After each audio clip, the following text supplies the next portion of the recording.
Salut à tous et bienvenue pour cette vidéo et encore un gigantesque colis. Alors, un gigantesque colis que j'ai vu qui avait coûté bien cher à être envoyé, hein. Ça m'étonnera toujours à quel point certaines personnes sont capables de payer cher pour m'envoyer des trucs, alors que rien ne les oblige de faire ça, hein. Je crois qu'il y a marqué 14 € dessus, c'est quand même assez incroyable. Regardons ce qu'il y a marqué sur ce truc. Colis surprise. Salut Fabien, je t'envoie des trucs informatiques et diverses choses, dont un portable Samsung ancien. J'adore tes vidéos, elles sont trop cool. Continue, c'est géant. Et c'est visiblement... Laurent d'Étampes dans le 91. Étampes, oh je connais bien cette ville. Donc allez hop, on va poser ça à côté, on va aussi enlever le colis parce que comme vous le voyez, bah c'est vraiment très haut et très difficile de manœuvrer avec ça, avec encore une fois la caméra qui est juste au-dessus de ma main, la lampe qui gêne, et moi qui dois faire un arc de cercle avec mon bras pour réussir à prendre des trucs sans renverser tout et n'importe quoi. Oh là, je vois qu'il y a des objets qui ont l'air d'être gratiné comme pas possible. Sinon, je vois qu'il y a ici un comment on peut appeler ça? J'essaye de trouver le mot processeur, je sais pas pourquoi. Un Athlon XP de dernière génération, est-ce que je vois? Parce que, vu la taille du die, c'est-à-dire cette espèce de chose violette au milieu, vu qu'il est très en longueur, je suppose que c'est la dernière version, les Barton, si je dis pas de bêtises, comme par exemple le 3200+, ou le 3000+, ce genre de choses, enfin suivant la version du 3000+, dont il s'agit. Il me semble qu'il y en a eu de diverses sortes. Donc bon, on va le mettre de côté et je vais vous parler de comment emballer un processeur pour pas qu'il arrive en mauvais état, parce que, comme vous avez vu, il était un peu en loose. Et ça, c'est pas grave, vu que, bon, bien entendu, je suppose que ce qui m'a envoyé là-dedans, c'est des trucs qui étaient censés aller à la poubelle, justement, donc bon, voilà, quoi, bon, que ça arrive en bon état ou pas, du moment que c'est pas dans la poubelle, c'est toujours mieux que rien. Donc on va poser ça ailleurs. Donc voilà, revenons à nos processeurs. Donc, comme on peut le remarquer si on regarde de très près et qu'on voit très bien, ici nous avons, oui voilà, bon là c'est pas très difficile de le voir, mais nous avons une pin complètement tordue ici. Bon, c'est pas bien difficile à détordre, hein, si vous avez un petit peu d'ongles. Vous pouvez vous amuser à faire le job comme il faut. Tac. Voilà, on fait bascule comme on peut. Faut vraiment pas y aller de manière très... Et puis il faut bien vérifier, hein, avant de mettre un processeur d'occasion dans une carte mère ou ce genre de truc, parce que c'est pas la carte mère qui va vous aider à détordre le truc, hein. Il faut tout mettre bien en face. Et surtout un autre truc à savoir quand on détord un processeur ou ce genre de choses, c'est que tout simplement quand vous le mettez sur la carte mère, faut que ça rentre tout seul. Si vous devez forcer un petit peu pour que ça rentre, c'est qu'il y a un truc qui est pas en face, donc revenez à la pince à épiler ou je sais pas quoi, ou à l'espèce de petite pointe ou je ne sais quoi que vous avez dans un coin que vous utilisez pour pouvoir détordre tout ça pour, bien entendu, tout remettre droit avant de le remettre et de refaire une tentative. Si ça remarche pas à nouveau, vous recommencez. Si ça remarche pas à nouveau, vous revérifiez. Si vous pétez une de ces tiges sans faire exprès, n'abandonnez pas tout de suite. Parce que beaucoup de ces pins, quoi, beaucoup de ces tiges sont totalement, comment dire, j'essaye de retrouver le mot, enfin complètement, vous avez beaucoup de pins qui sont en double sur un processeur, notamment les pins de neutre, c'est-à-dire le moins tout simplement. Il y en a des tonnes qui sont mis un peu partout, et s'il y en a une qui fait pas contact, c'est pas si grave que ça. Bon bref, je vais le détordre plus tard. Donc un truc que je vais vous montrer, c'est si vous avez envie d'emballer un processeur pour le transport, prenez un bout de mousse, bon pas un bout de mousse de ce genre, hein, même si un bout de mousse de ce genre peut peut-être faire l'affaire, hein, d'ailleurs j'y pense, et vous le coincez à l'intérieur des pins comme ça. Vous le faites traverser tout simplement, jusqu'à ce que ça rentre dedans. Bon, c'est pas la bonne matière qu'il faut utiliser, mais si vous avez une matière qui convient, je vais essayer d'en trouver une d'ailleurs. Ce genre de polystyrène par exemple, je suis pas sûr que celui-là soit, je pense qu'il est un peu trop dense pour ça, mais la plupart des polystyrènes, vous avez juste à coincer les pins à l'intérieur du truc. Je vous conseille de prendre un truc beaucoup moins épais, beaucoup plus mou, hein, quelque chose de plus... Et donc, vous avez juste à l'enfoncer dedans. Vous voyez, je suis en train de l'enfoncer dedans comme si j'étais en train de le mettre dans un socket, en fait. Et comme vous le constatez, là, je suis en train de... bon, il faut que toutes les pins soient droites, hein, pour faire ça, hein, bien entendu. Je suis en train de le coincer dans le polystyrène, donc il n'y a aucune raison que ça se torde ensuite, parce qu'il sera transporté avec les pins directement crochetés dedans. Donc il n'y a pas de raison que ça se torde, sauf si c'est tordu à l'origine, comme là, où il y avait plein de pins que j'ai pas encore pris le temps de détordre. Et si vous l'enfoncez alors que les pins sont déjà tordus, vous risquez de la tordre jusqu'au bout. Mais vous prenez un processeur avec toutes ces toutes ces broches qui sont bien droites, vous l'enfoncez comme ça dans un bout de polystyrène, en appuyant dessus pour l'enfoncer bien droit, quoi, et hop, là, vous vous êtes fait tout simplement un truc de transport parfait pour faire en sorte qu'il arrive en parfait état. Alors là, c'est des pins qui sont assez épaisses, parce que c'est les vieux processeurs, genre les Pentium 3, les Athlon XP, ce genre de truc, mais quand vous prenez un Pentium 4 ou un Athlon 64, ce genre de truc, qui ont des pins beaucoup plus fines, et ben faut prendre un polystyrène qui est assez mou, et vous en trouvez très facilement le genre de matière qui fonctionnera parfaitement bien pour faire ça. Donc bref, regardons ce qu'il y a d'autre dans la boîte. Là, nous avons un truc qui a l'air assez gros. Ah, c'est qu'il y a 2 trucs, c'est pour ça. Donc, première chose de ce sachet spécial Bob, nous avons cette chose-là. Oh, c'est tordu. Un petit peu, c'est pas bien grave, et c'est une carte qui utilise pas c'est une carte tuner TV qui n'utilise pas un port, je veux dire une puce, un chipset vous savez, genre un BT 878 ou un truc comme ça, je sais plus comment il s'appelle, qui utilise un truc de chez Samsung, j'ai l'impression. Donc les pilotes pour ces trucs-là sont peut-être beaucoup plus difficiles à trouver, en tout cas c'est sympathique comme objet. Et nous avons un deuxième truc là-dedans que je soupçonne être un Win modem. Je crois que c'est bien ça. C'est bien un modem bas débit d'une époque révolue depuis très longtemps, qui utilise, vous voyez, un port qui est très spécial. C'est ni du PCI Express, ni du PCI tout court, ni du port ISA, ni je ne sais pas quoi. C'est un port qui est une sorte de réadaptation low cost d'un port ISA en port utilisant des broches similaires à du PCI, ça n'a aucun sens comme truc, et ça a été utilisé que pour les modems. Je sais plus comment s'appelle cette espèce de port très spécial, et pour information, on appelle ça des Win modems parce que en fait, il y a quasiment aucune électronique là-dedans. Tout est contrôlé par Windows, et le pilote, en fait, c'est le pilote qui fait l'électronique interne de ce genre de modem. C'est-à-dire qu'en fin de compte, dans ce truc-là, il y a rien en fin de compte. C'est piloté directement par et donc du coup, c'était très très très très mauvais en matière de fiabilité, ce genre de choses. Et je doute que ça fonctionne encore sur les nouvelles versions de Windows. Un petit ventilateur de chez Cooler Master maintenant, qui utilise un port standard. Je pense que c'est du 6 cm si je dis pas de bêtises, à moins que ce soit du 7. Je ne sais pas trop, c'est un truc entre les deux. Ah tiens, cette fois-ci nous avons, qui ressemble comme 2 gouttes d'eau à l'espèce de multiport USB du dernier colis, nous avons un truc avec un câble détachable d'ailleurs, qui fait différents types de cartes mémoire. Nous avons le compact flash bien entendu, les memory stick Pro Duo, les XD, les XD, ça me fait toujours marrer ce truc, parce que ce format-là, pour information, je ne l'ai juste jamais vu mis en œuvre. Je sais même pas si ça a été en vente un jour quelque part. Ensuite, nous avons cette chose qui semble sortir tout droit d'un cadeau Bonux. Qu'est-ce que c'est que ça? Une calculette? Oh, je m'attendais pas à ça, vu la tronche du truc, j'aurais plutôt pensé que c'était une souris. Une calculette avec une petite pile bouton. Donc, ouais, je sais pas si elle marche encore, la pile, ça on sait jamais. Alors, pop, c'est encore une de ces piles qu'il faut la mettre dans le bon sens dès le départ, sinon elle refuse de se mettre. Donc hop, voilà, c'est mis. Essayons d'allumer ça.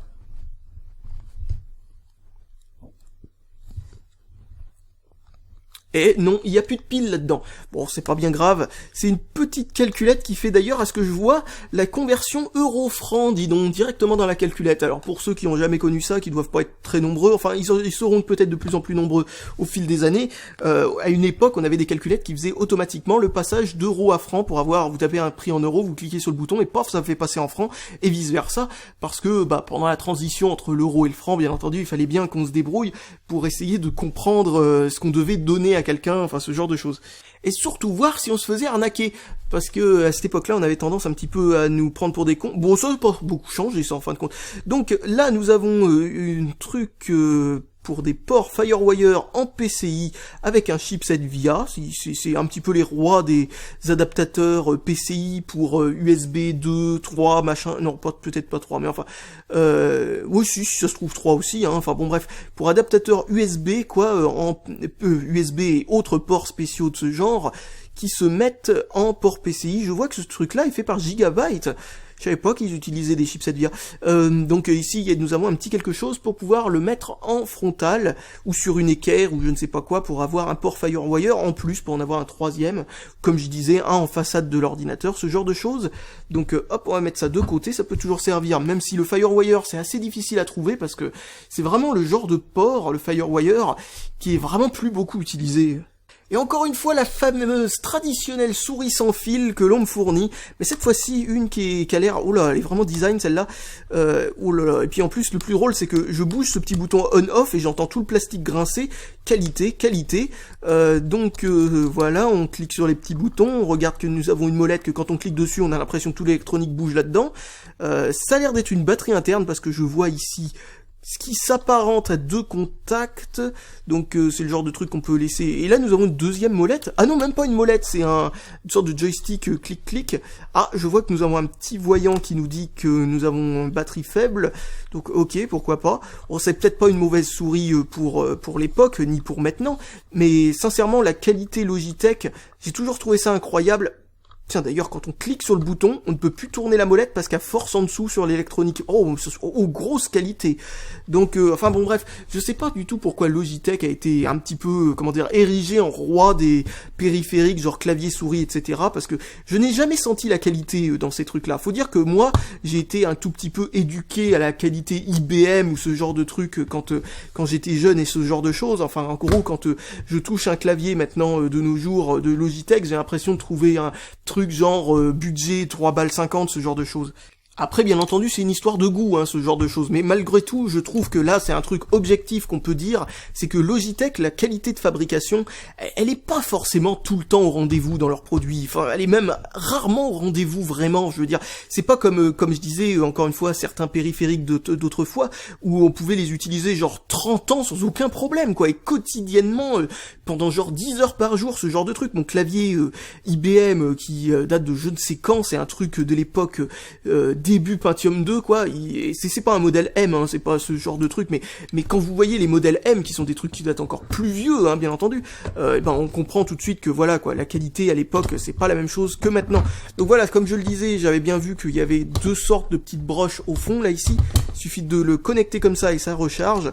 Nous avons un petit bloc d'alimentation qui est, oh là là, mais encore une fois, ce genre de bloc d'alimentation ultra cheap, et c'est relié au truc, mais ça tourne. Il faut le dévisser avant de le déclipser, ou c'est juste que... Ah, c'est encore une de ces prises dégueulasses, vraiment... Pourquoi la personne qui a inventé ces prises, vous savez, avec ce genre de trous microscopiques qui sont... C'est des trucs extrêmement fragiles, ça aurait jamais dû être inventé, ces prises-là, sincèrement. Enfin bref, enfin bon, je dis pas que cette souris est mauvaise, parce que au contraire, ça se trouve, elle a beaucoup servi, et c'est pour ça que il y a un petit peu de jeu à l'intérieur, ce genre de choses, et c'est peut-être juste un petit quelque chose à revisser, ce genre de choses, mais des fois j'ai vu des trucs de chez Logitech, j'étais, mais alors, voilà quoi, extrêmement... désorienté par le niveau de qualité qui était pas du tout au rendez-vous sur des trucs neufs, je dis. Alors maintenant, nous avons un adaptateur très très spécial. Nous avons une prise noire et une prise, je suppose que c'est pour remplacer le jaune, mais voilà, c'est encore une de ces prises assez spéciales où on branche d'un côté et de l'autre côté on se retrouve avec tout simplement les ports son plus vidéo composite comme on peut avoir sur certains caméscopes et ce genre de choses, mais encore une fois, cette fois-ci on met les prises mâles de ce côté-là, enfin en gros sur le câble il y a des prises femelles, donc du coup ensuite il faut un câble mâle-mâle pour ensuite le brancher à une télé ou ce genre de choses. Ça, je sais pas pourquoi, mais on voit pas ça si souvent. Oh, une toute petite souris de chez Essential B, de chez Boulanger. Oh mon dieu, elle pue le cheap. Bon, après, celle-là, au moins, quand... j'ai rien dit. J'allais dire, quand on clique sur la molette, au moins, on peut toujours tourner la molette sans que ça gratte au fond. Mais ce que j'ai remarqué, c'est que le clic molette, il marche une fois de temps en temps, et puis ensuite, il reste bloqué. C'est magnifique. Pourquoi je me soucie autant du clic molette, c'est parce que sous Linux, et on peut sûrement paramétrer aussi sous Windows pour qu'il fasse certaines choses, mais sous Linux il est vachement pratique pour... sous Windows aussi j'y pense, parce que Firefox doit gérer ça aussi sous Windows. Vous cliquez sur un lien avec le clic molette, et puis ça vous ouvre un autre onglet sans avoir à faire clic droit, ouvrir sur un nouvel onglet, ou ce genre de choses. Mais sous Linux ça sert aussi au copier-coller, on peut toujours faire clic droit, copier, clic droit, coller, mais sous Linux on peut aussi surligner une phrase, puis ensuite aller dans un endroit où on tape du texte, clic molette et hop, direct, ça le met dans le texte, etc., sans avoir comme ça à pouvoir avoir besoin de faire clic droit copier, clic droit coller, ça va beaucoup plus vite. Et aussi un autre truc, c'est sur la barre de titre des fenêtres, au lieu de cliquer dessus pour la faire venir en avant-plan, on peut aussi faire un clic molette dessus pour la faire partir en arrière-plan en dessous de toutes les autres fenêtres. Donc c'est assez pratique pour ce genre de choses, enfin bref voilà. Et sur les touchpads où il n'y a pas forcément de clic central, il suffit de faire un clic sur les deux clics en même temps et ça fait comme un clic central. Enfin bon bref voilà, et donc bon bah voilà, une toute petite souris vraiment très cheap, hein. Extrêmement bas de gamme. Ensuite, un câble mini USB, mais qui a l'air de qualité assez impressionnante. Pour une fois, je sais pas s'il est en bon état, parce qu'il a peut-être beaucoup servi ou ce genre de choses, mais en tout cas, quand il était neuf, il avait l'air d'être de bonne qualité, un diamètre assez gros, et une ferrite dessus. C'est vraiment bien vu. On n'en voit pas souvent des câbles qui ont eu une telle attention de nos jours. Ensuite, j'ai sorti de la boîte aux horreurs cette chose-là. Qu'est-ce que c'est que ça? On dirait un morceau de... Mais ta gueule, monsieur Tutut, là. Oh. Bon, bref, qu'est-ce que je disais? On dirait un morceau de boîtier de PC, tout simplement. Juste la partie façade qui a été enlevée de tout le reste. Donc bon, ça peut à la limite servir, mais alors je sais pas quoi. Ça, c'est le genre de truc que quand ça servira, ce sera genre un grand coup d'inspiration. On s'est dit, tiens, c'est vrai que j'ai ce truc-là, autant l'utiliser dans un bricolage. Donc ensuite, j'ai des embouts pour un chargeur universel. On va mettre ça de côté, le chargeur universel vient sûrement après. Une nappe IDE de chez Asus, j'ai exactement la même qui a été donnée avec une carte mère. Bon bah c'est sympathique. Alors là ensuite, j'ai sorti deux trucs, j'ai pas bien compris ce que c'était. J'ai posé ça, enfin j'ai sorti ça comme ça, j'en ai sorti un, et ensuite j'ai vu que c'était relié à un deuxième truc identique. Ensuite j'ai vu une prise jack à l'autre bout, et j'ai compris que c'était deux haut-parleurs absolument ridicules de chez Philips. Oh, ça doit cracher du bon son. Oh, je m'attends à tout. Et je viens de sortir un autre truc qui ressemble à un chronomètre, mais qui a marqué dessus Music Starting. Aucune idée de ce que c'est. Nous avons une prise jack sur le côté. C'est peut-être une radio, parce que je vois pas d'endroit où on peut brancher un port USB ou je sais pas quoi, pour pouvoir charger des MP3, ce genre de truc. Donc ça a l'air d'être une radio avec un petit bouton pour faire lampe ici, pour trouver ses clés ou je sais pas quoi. Ça sent le ultra bidon, et je sais pas où est passé le reste du capot des piles. Pourquoi une télécommande de Livebox? J'espère sincèrement que maintenant il va pas la chercher partout chez lui, parce que... Ok. Il y a peut-être la Livebox en dessous, mais qu'est-ce que je vais faire avec ça? Ensuite, nous avons, je crois que c'est tout simplement un boîtier pour disque dur externe, qui a été à peine déballé peut-être, et qui fait critch à chaque fois que je touche ce truc, avec un port USB et un port pour alimentation externe. Donc ce truc-là prend pas directement l'alimentation à partir du port USB, ce qui est souvent une bonne chose, mais pas forcément, parce que si l'alimentation qui est fournie avec est absolument nullissime, c'est pas terrible. Un port micro USB, enfin plutôt un câble micro USB, je dois en avoir au moins 10 000. Et là, nous avons une petite rallonge USB, encore une fois, mais cette fois-ci beaucoup plus longue que d'habitude. Mais pas suffisamment longue pour qu'on se demande si la résistance du câble va pas faire en sorte qu'il devienne complètement inutile. Donc voilà, bon bah une petite rallonge USB, ça peut toujours servir ça par contre. Ensuite j'ai trouvé cette boîte et dès que je l'ai soulevée, vu qu'elle était déjà ouverte, tout en est sorti. Donc on va voir ce que c'est la boîte visiblement du chargeur universel à qui ça appartient. Mais dedans, il n'avait pas le chargeur universel, il y avait ceci, un petit truc pour mettre un port série sur les cartes mères qui ont tout simplement, on va dire une rangée de pins qui permet de brancher ça pour pouvoir ensuite mettre un port série quand il n'y a pas directement à l'arrière de la carte mère, mais que la carte mère contient quand même une fonction intégrée port série. Pourquoi pas? Putain, monsieur Tutut est vraiment casse-couille, hein. Alors sans déconner, qu'est-ce que c'est son truc? C'est de klaxonner jusqu'à ce que quelqu'un appelle les flics pour tapage diurne? Enfin bref, les gens trouvent des moyens toujours très créatifs de péter les plombs à notre époque.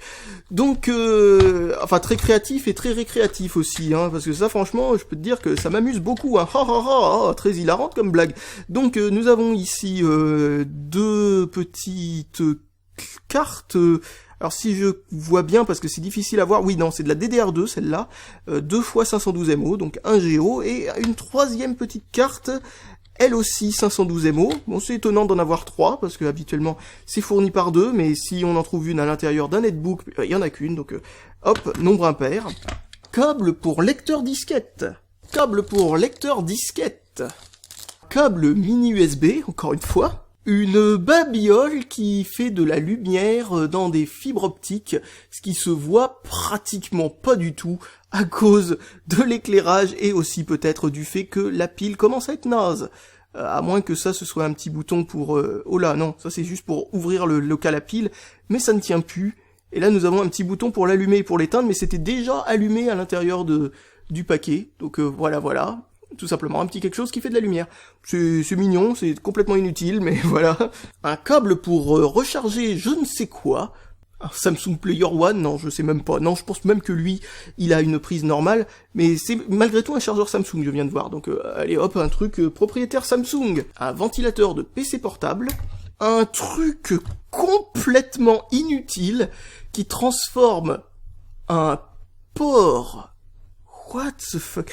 Je soupçonne ceci d'être une petite blague de recablage de... Ah oui, d'accord, oui, c'est bien ça. Regardez-moi ça. Ça a été coupé directement dans une alim, en fait. Parce que je me disais, c'est ou quelqu'un qui a repris... vous savez, il a pris un adaptateur qui transforme une prise femelle en 2 prises mâles, et il s'est amusé comme ça à brancher une autre prise mâle ici, en recablant comme ça le truc juste pour rigoler. Mais non, vu que ça a été coupé dans une alim, c'est juste parce que, bah voilà, quoi, c'était relié à la lime ensuite par là, et en lui-même, ce truc-là n'a absolument aucun sens. Tiens, a priori, nous avons trouvé le téléphone Samsung, qui est SIM-locké Orange, qui utilise la prise en question du chargeur que l'on a vu un petit peu avant. Je commence à faire une petite collection de téléphones non smartphones, peut-être que ça pourra servir à faire une petite vidéo à ce propos. Ceci est je ne sais pas quoi, aucune idée. On dirait une prise jack 2,5 mm, c'est-à-dire la version microscopique de la prise jack, montée derrière sur une prise EGA ou un port série à la limite. Enfin, le code couleur bleu laisserait penser que c'est un port écran, mais en fait, je suppose que non. Je suppose que c'est juste un port série, et que ça, c'est tout simplement une petite prise qui va se brancher dans certains périphériques qui ont une prise jack pour la sortie série. Donc, ok, bon, pourquoi pas. C'est très bizarre, et ça doit fonctionner vraiment avec un truc en particulier. Il faut vraiment savoir, enfin, un truc en particulier. Enfin, on peut toujours s'amuser à monter une prise, enfin, un port jack sur un de ces projets pour pouvoir ensuite le débugger en série ou ce genre de truc, mais en tout cas c'est très spécial.